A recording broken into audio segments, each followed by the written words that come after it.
So not only are people sitting here little apprehensive, a little on edge because of the Cubs, at least half of the fan base is. We got the Washington Commanders. You know what? I forget who this was, and I'm so sorry. Oh, it was Joey Sandwich. So Joey Sandwich, who was talking about this game with Jayden Daniels, and I thought he raised a pretty interesting point. Where obviously, we were going to be talking about Caleb Williams versus Jayden Daniels. He correctly pointed out, like, that was a sloppy game.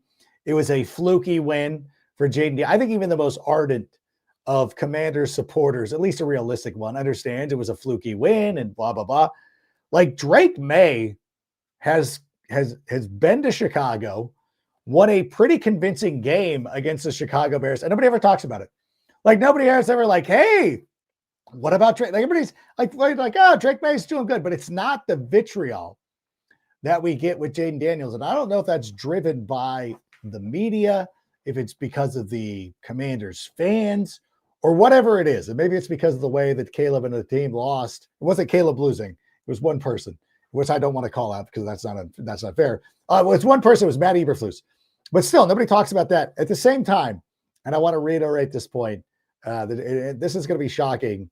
This is going to be shocking to a lot of people, but every team that drafted a quarterback 2 years ago can actually be happy with their quarterback. Maybe not the Vikings, maybe not the Falcons, but if you're a Denver fan, if you're a New England fan, if you're a fan of the Commanders or whatnot, you can like your quarterback. It's just the Bears can't. We can't be happy, but we got a big game this weekend. Let's get started. Sammy, let's go ahead and start the show. Turn up your volume. Because you're about to listen to The Sick Podcast with Adam Ray. It's Hester trying to work it back to the middle. Gets past the first wave, and here he goes. It's Hester inside the 30. Hester's going to take it all the way for a touchdown. And no flag, 92 yards. The sickest Chicago Bears and fantasy football podcast. Sports entertainment like no other. It's gonna be sick. It's Wednesday night. You know what that means, and it's time for Take It to the Rank. A great night of Bears sports talk here, because not only do we have Take It to the Rank right now, in a matter of about 90 minutes, the Tape Never Lies Network comes on, and of course we have AEW Dynamite. I think the challenge is still going.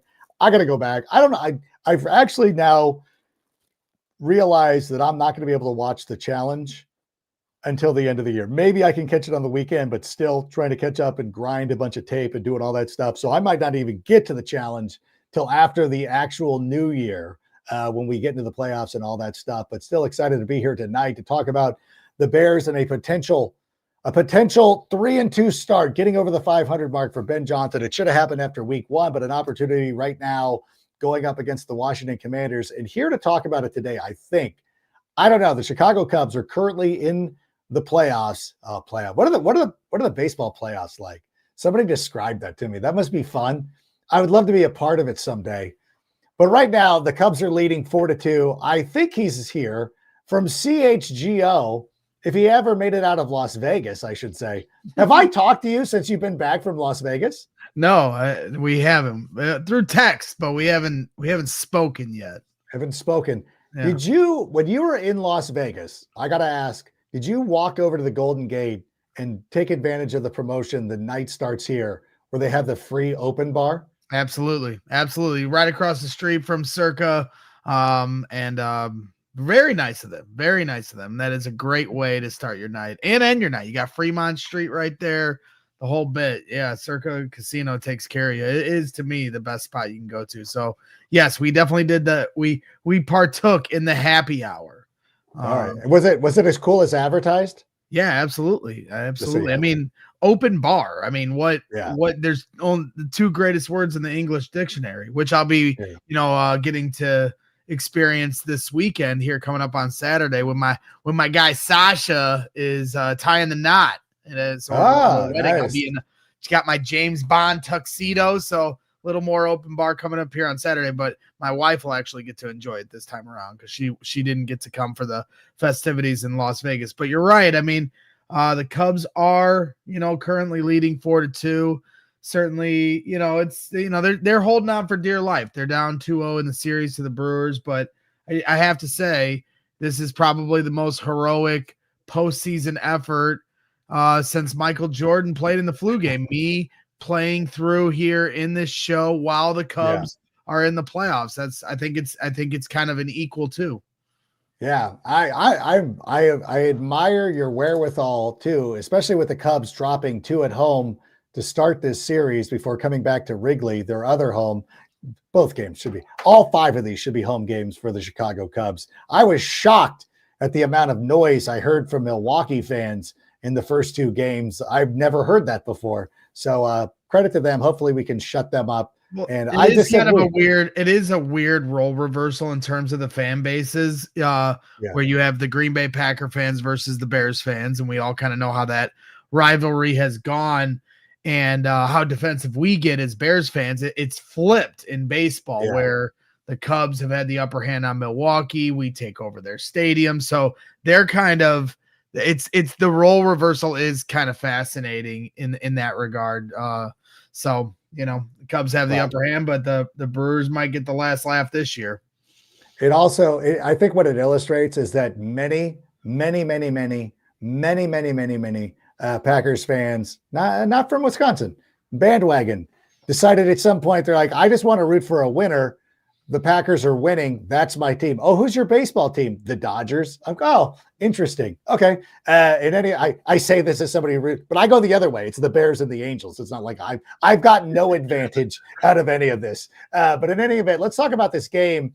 And I actually want to hear it from the coach's mouth himself, because Ben Johnson was met with the media. We didn't get it on the yesterday's show, but we did get an opportunity to go back, listen to what he was talking about. Let's play the clip of Ben Johnson talking about the development of the quarterback, and we'll get in and we'll dive into talking about Caleb Williams. So, Sammy, if we could roll that sound, please.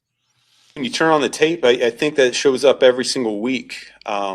I see him playing the game with his feet more, to where he's, at the top of his drop, he's ready to deliver the ball to the primary receiver in a good throwing posture and position so that he can be accurate with it. And then if it's not there, he quickly progresses to 2 to 3, and then will end up taking off if need be. But I think that's the best thing, is just knowing where his eyes need to be, combine it with the footwork. And, you see him getting a little bit better and better every single week. I mean, there's reps every week that we try to build off of. There's also reps that we learn from as well, because there's a number of them that maybe we bypass number one a little bit too quickly. And it's like, no, he's there. Let's go ahead and give it to him. And I think that's really been the best thing for him, is he doesn't make the same mistake twice very often. And that's a good thing, because we're just – as we accumulate all these reps, they're getting banked in this library for him, and so he can draw back from that experience the next time he gets a similar type of play. You were there in the stadium, obviously, in Las Vegas the last time the Chicago Bears were playing. You've seen him play live before. Has there been a noticeable difference now when you see him in person? Because it jumps off the screen when I'm watching it at home, but what's the experience like watching him live? Yeah, I think for me, the biggest thing is you're not seeing him scrambling from the pocket all that much. I mean, he did on the final drive. He did what he had to do to get the Bears down the field and help lead the team to the touchdown to take the lead. DeAndre Swift scrambles into the end zone. But overall, you just see a quarterback that really is doing everything he can to stay in the pocket. And last year, how many times is he running for his life, just trying to do whatever he can throughout the game? It's just he's just much more under control than anything we saw last year. The temperament is there, and it's cool, calm, and collected. And I think that game against Vegas, while it wasn't pretty, I think it was a perfect example of one of the biggest things Ben Johnson asked Caleb Williams to work on, and that was his composure. And you've got Max Crosby wrecking that game, and there could have been a lot of sulking and pouting and finger pointing and yelling and screaming, whatever kind of emotions you want to convey through something like that. Instead, they stayed calm. And even through some adjustments on the offensive line, they come out in the second half. They have 4 drives on offense. 3 of 4 resulted in scores. Touchdown to Rome Odunze, touchdown for DeAndre Swift, and a field goal. And so to me, that is the huge progress, because I don't know if they win that game last year where you have a guy like Max Crosby ruining their lives. I think you see a meltdown occur, and instead they were composed at the end of the game. And that to me is very intriguing. Well, last year after they went over the Jags in London, the Bears went on their bye week, came out with one of their worst performances of the season. Easy to say, but what are you expecting this time around? Not playing exceptionally great against the Raiders, but doing enough to win that game. Now going into the bye week, what are you expecting to see as we go out there and face the Commanders this week? Yeah, I mean, I guess what Ben Johnson has kind of gotten me to a point of what I am expecting is a team that's prepared. And we're not really used to that here in Chicago with teams coming out of the bye. Even in the Lovie Smith era, I saw Kevin Fishbane highlight this. The amount of times they'd come out of a bye and lose under Lovie Smith and then the coaches that preceded him. So we're not really used to a team that is prepared. But if you look through the first 4 weeks of the season, we've highlighted it more than a few times how they've scored on the opening drive, touchdowns. They hadn't done that throughout the entire course of last year. They already have more points in the first quarter of games this year than they did all of last year. That speaks to being prepared and then having to make whatever adjustments you have to make. So if you extrapolate that whole theorem and say, okay, now how are they going to be prepared coming out of the bye? I'm expecting them to be fully prepared. You have a head coach that really knows what he's doing, is going to be able to dial into the tape the last 2 weeks. And he also has a lot of experience with this Washington Commanders team. So I'm expecting a team that's prepared coming into this game. And it's going to be a high velocity, high emotion game. But I expect this team to come out fully prepared for the battle against the Commanders. And you think about the way they started the game against the Minnesota Vikings in week 1, you could not have asked for a better start of a game. Could have asked for a better end, but could not have asked for a better start of the game. But you talk about the emotion of this one, and one of the reasons why is because you're going up against Jayden Daniels. And Commander fans have tried to make it their business to not only celebrate their quarterback, but have to go out there and tell every other team with a quarterback that their quarterback sucks and they got the best one. That will probably be decided over the next decade, but for right now, it brings in a little emotion.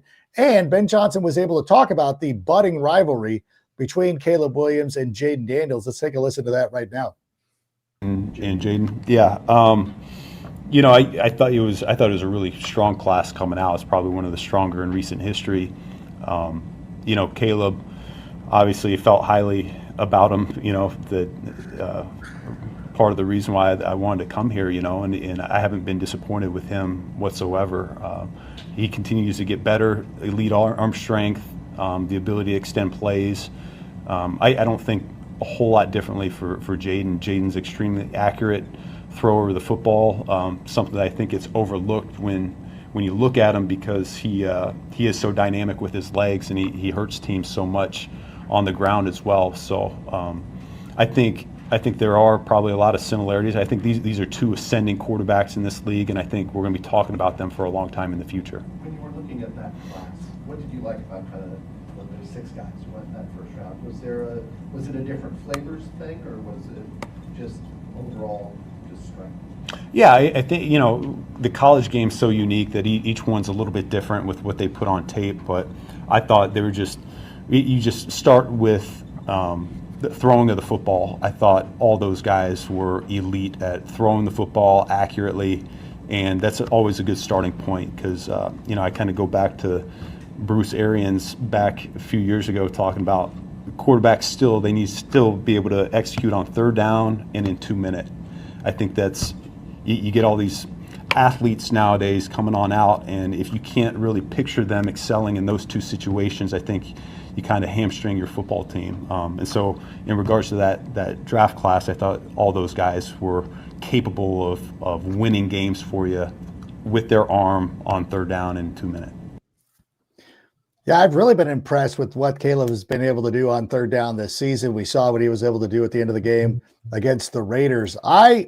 Again, you can be happy with the quarterback that you have, and I implore the fan bases in Washington and New England and Denver to go out there and enjoy what they have. I still feel really good about the quarterback that we have here in Chicago. I feel Caleb Williams is the right guy for this organization.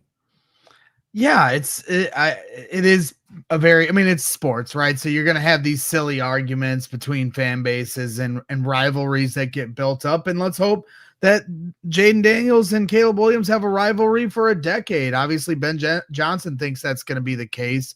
I feel very confident in Caleb Williams here going forward. You saw what he was able to do through a tumultuous year as an organization last year. You're already seeing in the first 4 weeks to development that he's getting under Ben Johnson.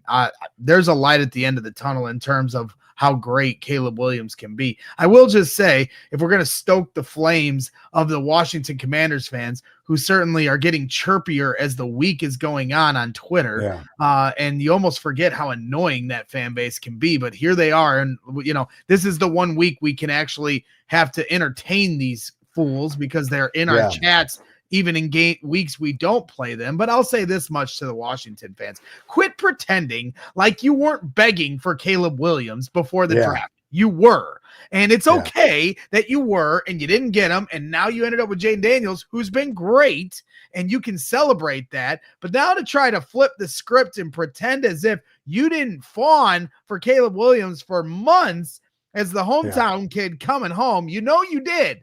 You did. And so now you're trying to, have this, course correction and try to act like not only did you not want him, but you're going to hate on him as a player. Caleb Williams is just fine.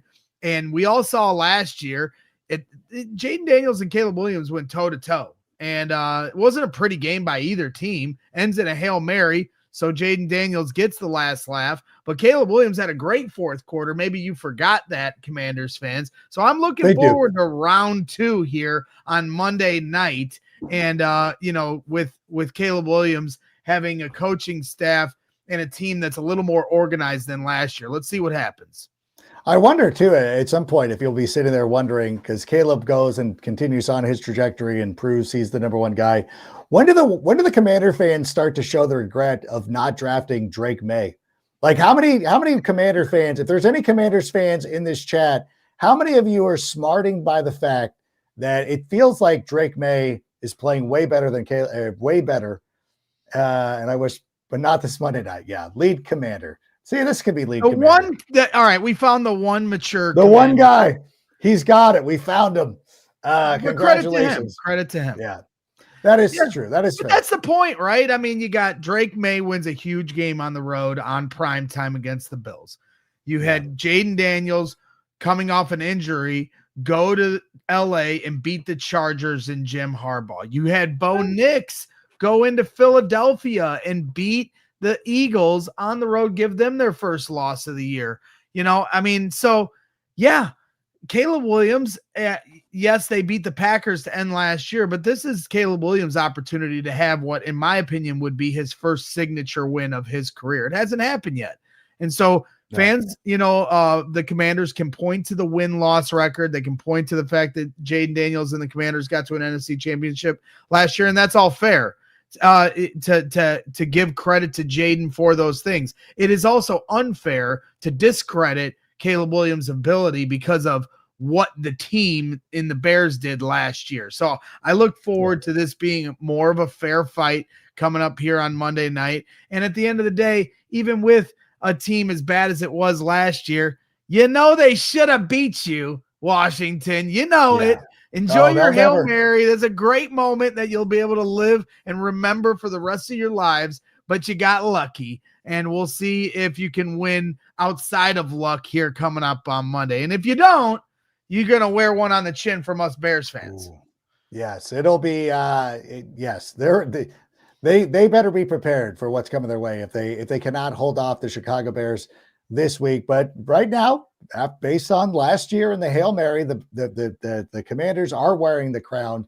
And speaking of which, too often your fantasy football season ends by winning a cheap plastic trophy or perhaps getting a lame old GG in the group chat.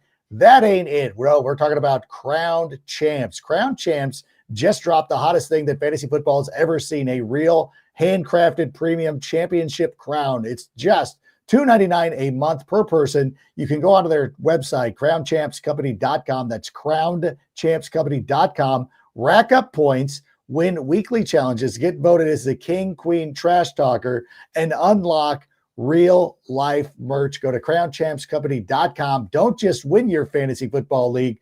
Go out there and rule it. And my buddy, I had to hand over the crown. We had the crown. I had the crown on the NFL Network the other day, but I had to give it up to my buddy Brent, who is the champion of our league. And we had a coronation. We had a ceremony.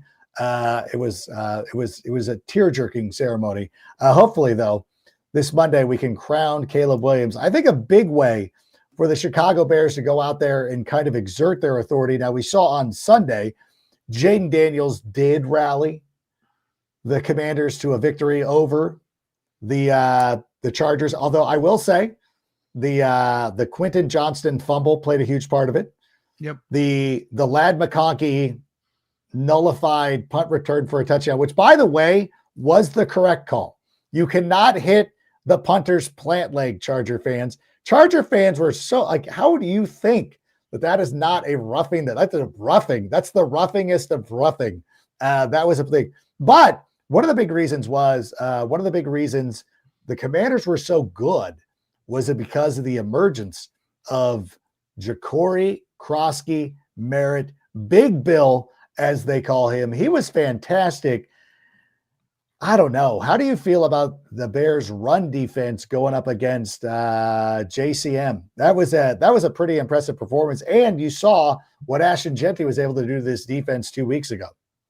Yeah, I don't feel great, Bob. I mean, the Bears' rushing defense has been pitiful all year. Yeah. I guess the only rationalization you can make is the Bears know this. They've been out for 2 weeks watching this tape, and they watched a lot of tape of Ashton Jeanty really tearing them up, in Vegas. So I'd have to imagine there is going to be some adjustments made.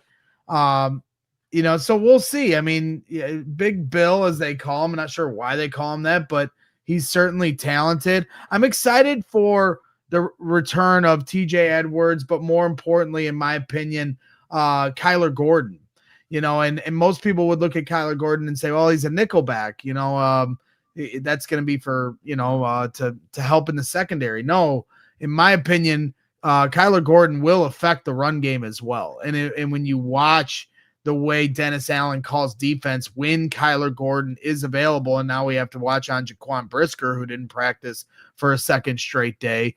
So we'll have to monitor that situation because, as I was about to say, Dennis Allen really likes to use both those guys and put them up at the line of scrimmage, show some different looks that makes the offense have to adjust and change the calls and flip this play to the other side of the field. And Kyler Gordon is an X factor in that regard, not just in the pass game, but in the run game. He's a physical tackler and somebody that can really make a difference at the line of scrimmage, not just with runs, but with quick passes as well. Somebody that identifies plays very quickly and can make the tackle. So I'm excited for Kyler to return. I think he's somebody that's going to make a difference and not somebody that the Commanders necessarily have on tape for this year. Obviously, they know what he's capable of, and they faced him last year, but not in the Dennis Allen defense. And I think Dennis Allen is somebody that's going to use Kyler Gordon in some really interesting ways. We were seeing that a lot at training camp, but now everyone's going to get to see it on the primetime stage. Yeah, Ben Johnson talked about Kyler Gordon again today. Sammy, let's go ahead and roll that sound, please. What's getting Kyler Gordon back allow you to do? Hopefully it allows us to unlock a few things on defense. I mean, he's one of the bigger playmakers. I think, I've got a lot of experience being on the opposing sideline from him and ton of respect of how he can impact the game. I think there's only a handful of nickels in this league that you really have to account for, both as a coverage player, but also a guy that likes to be nosy in the run game and could be part of the solution for us here in terms of shoring up our run game as well. I think he's got those natural football instincts that are really hard to coach and hard to teach. And when you have enough players like that, that's where you really take off in a hurry. Any level of So I was just sitting there giving you an opportunity to check in on the Cubs. Well, we listened, to Ben Johnson go out there and talk about Kyler Gordon. I like the way he described it, nosy in the run game. And that is going to be something, hopefully, that does shore up that part of the equation for the Chicago Bears, because that is something that they're going to have to fix if they are going to be successful, mostly because the quarterback on the other side of the field, Jayden Daniels, I don't think that he ran a ton against the LA Chargers on Sunday. It wasn't like there were no designed runs to my estimation of when I didn't notice him doing design runs, but he still went out there and made some plays with his feet. He's still going to, even despite the fact that he's wearing a knee brace, as he's starting to get more comfortable, he's going to go out there and run and pick up first downs when he gets an opportunity. But Kyler Gordon and players like TJ Edwards do go out there and factor in to situations like that.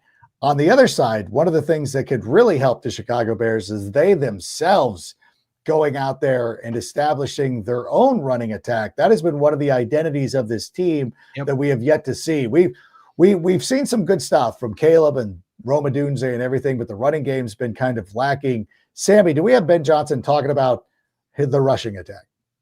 Yeah, I think it's hard to evaluate any of our running backs right now when you turn on the tape and there's some free runners in the hole where the play is designed to go. And so like I said last week, I take it personally because I actually spend more time on the run game than I do on the passing game, and not only trying to create explosives in the running game, but being sound, and take a lot of pride in our execution of the fundamentals of, you talk about a deuce block, deuce combination, all looking the same, a triple between the tight end and the tackle, all looking the same. And we're not quite there yet. And so it's been a race since training camp started. We get pads on. That's when the full speed starts happening, and you get linebackers that are coming downhill and pulling you off your double teams, and we're just not reacting fast enough right now. And so we got to learn from everything that we put on tape so far as an entire unit, so that those combinations can be a lot cleaner. And so we give our runners a chance, because we do have some dynamic players, whether it's our running backs or our receivers, that if we can give them a chance to get a little bit of green grass, they take advantage of it. But we just haven't done it consistently enough. Yeah, that's going to be one of the biggest issues for the Bears to try to get right. How do you feel the Bears attack it this week with the running attack? I had speculated that perhaps the Bears could turn to somebody like Kyle Monangai as an early down back, using DeAndre Swift as a more pass catcher, third down, that kind of guy. What do you think we get out of the Bears rushing attack this week? Well, I kind of, what I like about that, that audio there from Ben Johnson and that quote is he's calling out the O-line.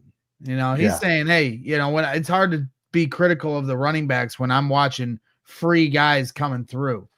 And so to me, that's a direct shot and a direct call out at this offensive line that has some veterans on it, and Drew Dahlman and Joe Tooney. You got some young guys on there too now, with potentially Theo Benedict and Ozzie Trapillo potentially making their first starts here on the left and right side respectively. So we'll have to see, but I like that because it is time for this offensive line to start moving some guys and showing some physicality. We can all pick on DeAndre Swift all we want and ask for more out of him, but Ben is correct. When you look at this O-line, if you watch that Washington Chargers game and you see Big Bill have 111 yards on the ground, the thing that really stands out is how that offensive line is moving the way for people. And so to me, we're not really seeing that with the Bears offensive line. Now they've done it in spurts. They did it when it counts in the final drive against the Raiders. They've had a few moments where you can say, okay, they're figuring things out. And that's where I credit DeAndre Swift. Look at that Raiders game. He couldn't get anything going. Yeah, he had the drop at the beginning game. He's got to be better than that. But at the end of the game, when the game's on the line, they have 11 plays, 60 yards to go for a touchdown. And DeAndre Swift had some big runs in that drive, some big runs. And so when you're talking about winning the war of attrition, I think that these guys are staying in the fight, but we need to see them punch in a little harder to start the game. And so I'm all for getting Kyle Monungai more touches. He only got 4 carries in the Raiders game. I'm a Monungai, as we say on CHGO Bears. I'm a Monungai. So let's get Monungai the ball some more. I think he brings a physicality that this team needs. But ultimately, it does come down to these guys up front. If they're not moving, I don't care what running back you put out there. They got to start moving some people with a little more authority. Yeah, I would love to see that a little bit more. But again, it comes down to the offensive line and finding, making the blocks and going out there and clearing the road, like Russell Case, like the way that President Whitmore did for Russell Case and Independence Day, going out there and plowing the road and everything like that. Who do you think starts at left tackle? Do we know who's starting at left tackle? Because it hasn't been announced yet. I don't think we'll get official word until probably Monday afternoon. But if I had to guess, it's going to be Theo Benedict. And it also wouldn't surprise me if Ozzie Trapello is your starting right tackle, because you've got Darnell Wright working through an elbow injury that, with the Bears playing on Monday night, the injury report is later in the week. The first one that'll come out is on Thursday, but even that one is the early injury report where teams can pretty much say whatever they want. So I think you're going to see the tackles that you saw finish the game against the Raiders play here to start on Monday night. I'm actually pretty intrigued by it. I like getting these young guys in there. Darnell Wright certainly is a very good offensive lineman. He's obviously had his 6 penalties that I've been very frustrated with. I know other Bears fans have been as well. But bringing in these young guys that, have a little juice to them, bringing a little energy, I'm all for it, because then that just creates competition across the board, gets people a little pep in their step, makes people fight for their jobs a little harder. So seeing those guys come out in the Raiders game as Max Crosby is doing his best Khalil Mack impression, I liked the way those young bucks responded in the Raiders game big time. Yeah, a lot of stuff to be encouraged by with those young offensive linemen going out there and doing some work. So hopefully they will continue that on Monday night, getting an opportunity on one of the biggest stages as a professional football player outside of the playoffs is playing in those primetime games, where there's Thursday night football, Sunday night football, Monday night football, when the eyes of the NFL are upon you, when your peers and family are watching you, making notes, sending you texts during the game. You want to go out there and make sure that when you return to your phone at the end of the game, it's good comments about how you're out there smoking fools and not getting bowled over or rushed or taken advantage of out there. So before we go, though, we're going to go to some of the comments and questions here. But before we do that, I want to let everybody know, this time of the season, Greg and I do about 100 shows a week. We do all sorts of appearances. I'm teaching tonight. I'm coaching. I'm doing all this stuff. And one of the ways that I get through it all is with our friends at Huel. Huel protein powder is what's saving me right now. I don't have time to sit down and go out there and heat a meal. And instead of going to the donut shop and feeling terrible about myself, I drink one of these bottles. They're about 400 calories, 35 grams of protein. And if you try Huel right now, you can get 15% off your first order. Use the code SICKBEARS when you go to Huel.com/SickBears. Fuel your best performance with Huel today. Huel, thank you so much for keeping me going as I'm sitting there, not tripping. I might even hit the driving range after I teach tonight. We have a driving range in Anaheim that is open super late. It's on it and it's got water. It's a place where you're hitting onto these islands. It's the craziest thing. So you're hitting them into the water or whatever. It's crazy because one night it was raining and it was closed. I'm like, what are you worried about? We're hitting into the water anyways, but they're worried about the clubs, the grips of the clubs becoming too slick. But let's talk about some of the comments that have been going through. Thanks to everybody who has been here today. A lot of the same names. Our friend Freebird at 714 said Caleb is playing good. He played good last year, all things considered. That's one of the things I've always said, Greg, is like he doesn't get credit for all the rallies, including the game against Washington. Now, obviously, losing that game to the Commanders started a butterfly effect that allowed Ben Johnson to be the head coach of the Chicago Bears, so it worked out. But Caleb was also robbed of a comeback win against the Commanders last year. Yeah, absolutely. And if Commanders fans, hey, take the bait and pretend as if that didn't happen. That's good. I honestly doubt this team coming into Monday. The Bears are hungry right now. I'm excited to see what they have on Monday night. But yeah, there were some moments in that Monday or in that game last year against the Commanders where you had Caleb Williams throw it in the honey hole between the safety and the corner on the left sideline as he's getting blasted. That was a big throw in the game. You saw some big time plays in that game, but that was one of the biggest. And so they returned home. There's so many storylines here on this game here on Monday night when you've got Caleb Williams returning to his hometown, rematch of last year, Tyreek Stevenson redeeming himself from what happened on the Hail Mary. He's had a really good bounce back these last few games, coming in with a really good mentality. Ben Johnson losing to Washington in the playoffs against Detroit last year, albeit with a pretty impressive offensive output, considering Jared Goff still threw 3 interceptions throughout that whole thing. Ben also could have taken the Washington job 2 years ago, but chose to stay in Detroit. So there's just a lot of different juicy storylines here. I'm excited to see it all play out on Monday night. It's going to be a good one. I honestly, as annoying as Commanders fans are, and they are, I hope this is a rivalry for years to come. I don't. I don't care I don't care if they go away forever. The 80s were hard enough. They don't need to be good again. We're fine. Evan Lepeau, this is one of my favorite duos in sports media. Thank you so much, Evan. We do appreciate you all being here. It is a lot of fun. I know that Greg is putting his Cubs fandom on the line. Is it still the top of the 7th? How is it still the bottom top of the 7th? 4-3. The Cubs gave up a solo shot in the last inning, and I didn't react to it while we were live on the air. Credit to me. But yes, the Cubs are hanging on for dear life here. But appreciate that, Evan. We just got a couple golfers talking football. I had 3 birdies in a row on a course in Vegas. My first time ever having 3 straight birdies. What did you shoot in that round? An 84. That was the closest I came to breaking 80. I know breaking 80 was a big thing for you. And it was a nice course, tough greens. I had to par my last 4 holes to break 80, and I couldn't do it. I ended up doubling every hole and then shot an 84. But I'll take it. 84 is a great score. Darth Maul says, I'm surprised Greg didn't call in sick on today's Sick podcast.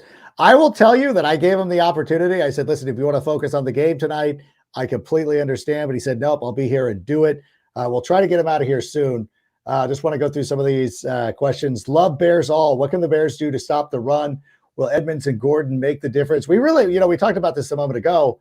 I really do believe that Gordon will make a huge difference. They got to be committed and not being just play better. I think that's the one thing that I would say. Yeah, I mean, play better. Amen. I mean, these defensive ends, come on, step up your game, guys. I mean, really, the whole defensive line. I keep picking on the defensive ends, but I should. The Dio Dangbo is getting paid $30 million by the Bears, and Montez Sweat is the highest paid player on the team. Like, I can pick on the whole defensive line, but I'm starting with those 2 guys. Everybody's talking about the return of Austin Booker here coming soon. We're not sure when, maybe in these next couple weeks, but I'm not like, fine, Austin Booker, come back. Let's see what he's got. But these guys that are currently playing need to step up. Yeah. Hey, next man up. You got to go out there and do your job and get things done. KG Chicago Rilla.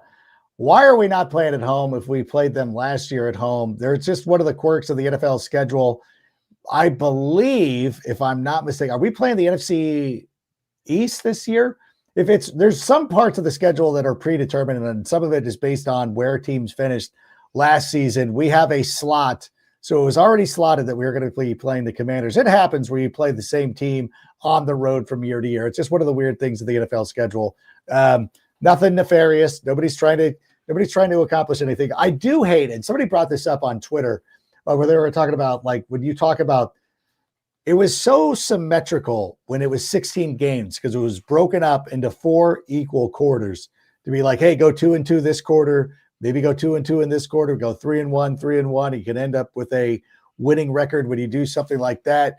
We don't get the benefit of the doubt with that anymore because that 17th game, which is usually the international game, but the NFL has a formula will allow you to try to figure these things out. By the way, it's a similar formula now with the Chicago Cubs in that the Angels will play in Chicago in April, and I hate it because it doesn't coincide with my kids' spring training, and I really want to take them.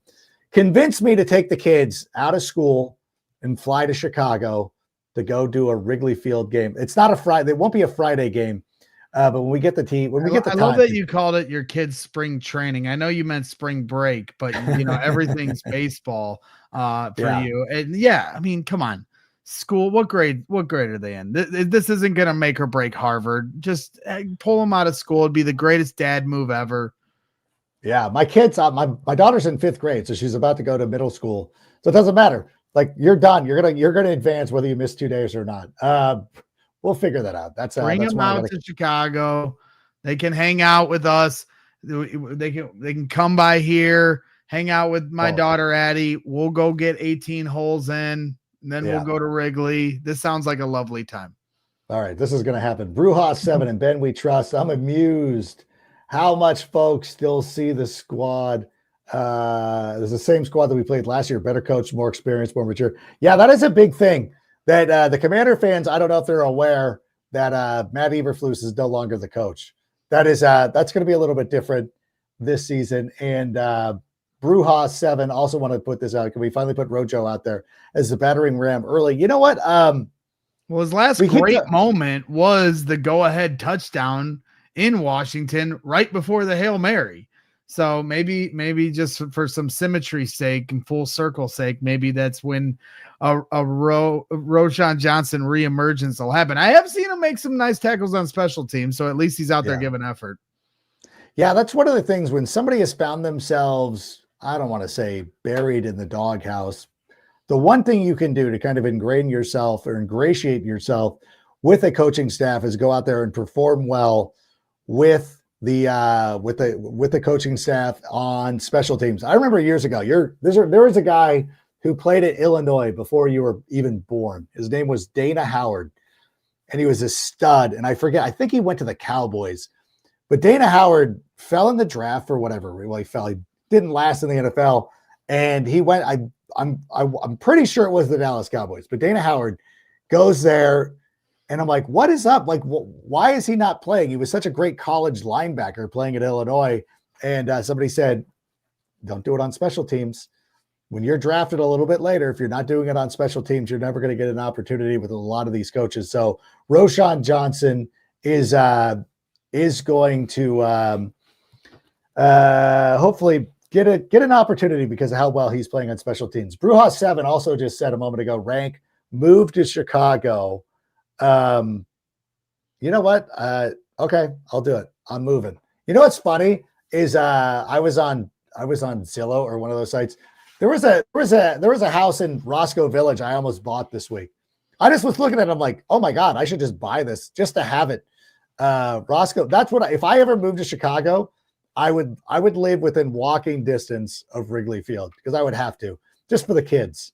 Yeah, but what you need is the real estate in Arlington Heights, right? I mean, right? Get ahead of the game that way. That's what we need to be thinking about. But yeah, for sure. So, I mean, obviously, we'd love to have you in the Midwest, but your golfing game, you're gonna have to shave off a few rounds of golf in the winter. As long as I can find a golf tech or an indoor place to hit I hit the range more than I play golf now this time of year anyway, so I might as well be living in the Midwest. Mm-hmm. Chris Ross. Rank, why haven't you been on After Dark, or did I miss you? We haven't been having After Dark. Somebody was in Las Vegas. We were supposed to do it last Monday after the Raiders game, and I literally didn't have a voice. And I was still partying on Monday. So my boss was nice enough to say, we're scrapping After Dark for tonight. Go ahead, have your fun. And so we ran it back this week. We were supposed to do it on Monday, but then the Cubs played on Monday night. So it's just been a scheduling thing. Nothing on Rank as Seiya Suzuki grounds into, he beats out the double play. But Monday night, the Cubs played. So we had to move After Dark to Tuesday of this week. So he had scheduling conflicts with coaching and stuff. And next week, because the Bears play on Not Monday. gonna have it. Yeah, not gonna have it. They're back on Tuesday. So this isn't a rank thing. It's a scheduling thing, but we appreciate everyone tuning in always to all the programs.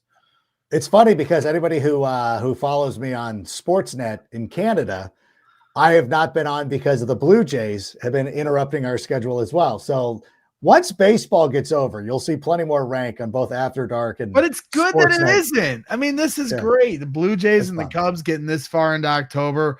Beggars can't be choosers. I mean, obviously we want the Cubs to win it all, but to get this deep into October, we'll take it. We need more playoff vibes with the teams we root for. Yeah, you can't go wrong with that. And by the way, we just want to thank Greg Braggs for being here. We're going to let him go watch the final couple of outs here as the Cubs are closing in on forcing a game 4. If the bullpen can hold on, it's better than the Dodgers bullpen, I hope. We need the Cubs to hold on, but until that time, Greg, thank you so much for being here. CHGO will be coming. We'll be covering the Bears. We'll be back on Friday with the game preview. You know, I should make Joniak. I got to be on with Joniak tomorrow. I should make him come on to my show on Thursday or Friday too. But we'll come back, and then we'll be back Monday before they. Well, I don't know. We'll figure out the schedule. But until that time, for Greg, I'm Adam. Bear down, and Sammy, go ahead and play us out. And that's a wrap. Hope you don't miss us too much until next time. Follow the Sick Podcast with Adam Rank on YouTube, Instagram, Facebook, Google Play, and Apple Podcasts.